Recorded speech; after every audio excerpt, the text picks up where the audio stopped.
Hi everyone, this is Michelle reporting for the Runner Online, and it's official. Bakersfield has joined the Occupy Wall Street movement. We're here today on the corner of California and Stockdale Avenue to find out what it's all about.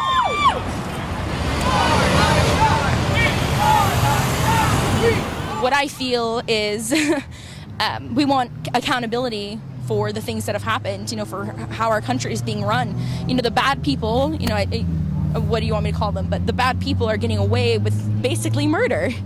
It's just going down the drain because people are wasting money. It's just this corporate greed, and it's unfair to the people who have played the game their whole life. And it's a people power thing. It's not like the Tea Party. It's really from the ground up. And so it's our turn to come back and take back our country. It's already getting bigger. This just shows that no matter how small the city is, it counts. Look at the turnout. It's not thousands of people, but it's enough people to share the information, and I think that's the greatest thing. It's like the small cities are where it starts, because from there it just gets bigger and bigger and bigger. It's a ripple effect. I think the people have a voice, and the government's forgot about us. We can't hire lobbyists. I don't have the money to pay somebody to go out there and make my claims for me. I got to do it for myself. And I think if the people stand up and make enough noise, they're going to listen. They're going to have to listen. When too many people are making the same noise and asking for the same things, they're not going to have a choice but to listen to us. What are you waiting for? There's young girls here, the families, mothers, and us old guys. So I think it's a real people power thing. We as a human race are coming together, and even we as Americans are coming together to fight something that has been wrong for so long that we were too afraid to speak up about. I am very hopeful. I've always been an optimist. And I'm very proud to see these people out here in New York, LA, San Francisco. It's about time. The Occupy Wall Street movement started on September 17 when protesters took over New York City's financial district, and it has gained support across the United States and the world since then. Together, the protesters are hoping to go from what they called "we the corporations" back to "we the people." This is Michelle. Thank you for watching the Runner Online.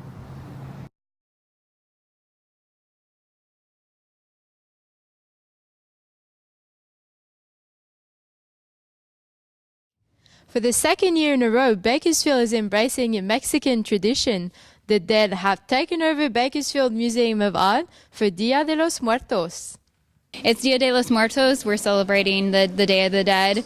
Families were invited to set up an altar in our back garden, commemorating and celebrating their deceased and loved ones. So they have ofrendas, which are, offerings to their loved ones. So they could have anything from, artifacts and things that they loved and cherished. And it's really just a day of remembering and celebrating. This is a picture of my father, Ismael Martinez, Jr., and he's a big 49er fan, so I brought out a few of his things that he liked the most about 49ers. And when it was cold, he would wear his gloves and stuff, keep his hands, because he had a lot of arthritis in his hands. And here we have, his favorite drink would be root beer, because he likes to drink root beer. This blanket that his picture is on is a blanket that my brother bought for him when he was in the service in Egypt, and it kept him warm. He wore it all the time. High school students were also invited to participate and create a little miniature altar celebrating someone that they were inspired by or admired that is no longer with us. So we asked them to create a mini altar celebrating dead celebrities. So we thought that might be fun for our high school audience. The purpose for me is just so I don't forget him. It's to help me help my family remember all the good times, and just so we don't forget, so that he knows that he's always in our hearts and we're always thinking about him. That's what the altar is to me. I love the way that this celebrates a person's life. Coming from a Southern Baptist family where death is like people are just gone, and it's a very frightening thing.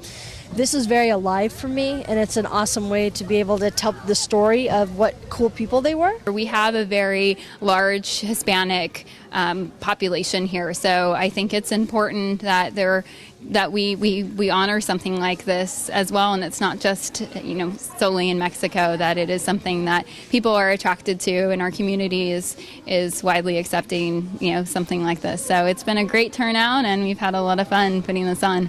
It makes death less frightening to me, and that's a very cool thing. So I think it's awesome that all the cultures come together, and it changes the way we look at things. Dia de los Muertos is held every year on November 2nd. If you could not make it to the Bakersfield Museum of Art this year, make sure you don't miss it next year. Thank you everyone for watching. My name is Michelle, and this was the Runner Online.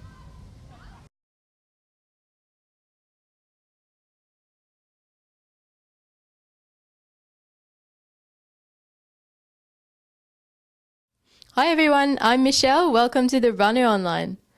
Last Sunday, CSUB women's soccer team was playing for the Valley Cup, and it is Fresno State that took it home, all thanks to Callie Hancock's offensive contribution. In fact, Hancock completed a hat-trick, leading her team to a victory of 3-1 over CSUB. Hancock got Fresno State on the board in the 35th minute when she converted a long pass from Morgan Castaigne. She scored again with 1 minute and 3 seconds remaining in the first half, giving her team a 2-0 advantage. Only 3 minutes and 57 seconds into the second half, CSUB's Jessica Fogeltans converted a penalty kick to cut the Fresno State lead in half. But in the 68th minute, Hancock struck again. She completed the hat-trick and scored a third goal, sealing the score at 3-1. Still, CSUB players and fans remain hopeful for the rest of the season. I'm content. I think we could be a little bit better, but I'm content with the way the girls are playing. They're putting their heart out and playing as hard as they can, so we're good with that. It seems to be a period of time. The last 10 minutes or the first 10 minutes of either half we've seemed to let in the most goals. I mean, most of that game we were in the game and we had our opportunities. And those 10 minutes, it's really being able to stay in it and stick to our game plan. And I mean, we're going to live and die by the ability to stop goals in those 10 minutes. So, a good game by the girls, but obviously not a good result. We got to put our opportunities in that we get. So what we have to really work on is our shooting and putting the ball in the back of the net every single day. Just fixing those little mistakes. We're going to keep playing good soccer like we are and just work on finishing our opportunities that we have. Yeah, same. The nice thing about our group is that there's about 5 freshmen starting right now. So it's a promising group to work with. So by no means can we put our head down and, not look on to the rest of the games. Each team has now won twice in the Valley Cup Series, which was started in 2008. CSUB women's soccer team will be traveling to Iowa next weekend, where they'll play 2 matches. They will be back home on October 14, playing against Seattle University. I'm Michelle. Thank you for watching the Runner Online.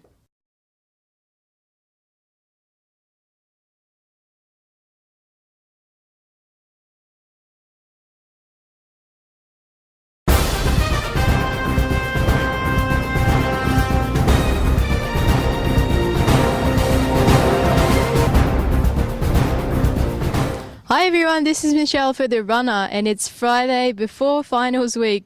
But you know what? We don't want to talk about exams. Let's go find out what you want for Christmas instead. For Christmas, I just want to spend time with my family. I've been away from home for a year, so just have the whole family together and to spend time together. Is your family coming here from Australia, or are you flying over to Australia? I'm going back home, so I'm pretty excited. I haven't been home in a year, so it'll be good to see everyone again.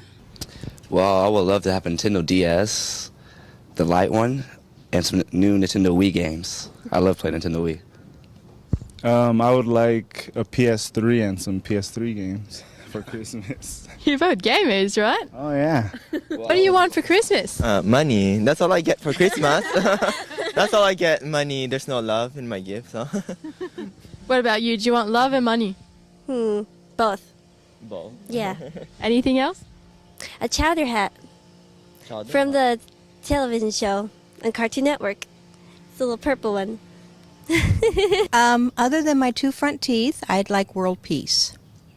What do you mean, you 2 front teeth? That's an old song in America. All I want for Christmas is my 2 front teeth. I did not know that. Well, that's because you're from Canada, and it's easy to pull jokes on a person from Canada. Looks like Santa's got a lot of work to do. Now you better behave yourselves if you want to be on Santa's good Christmas list. Until next quarter, this was Michelle for the Runner Online. Thank you for watching.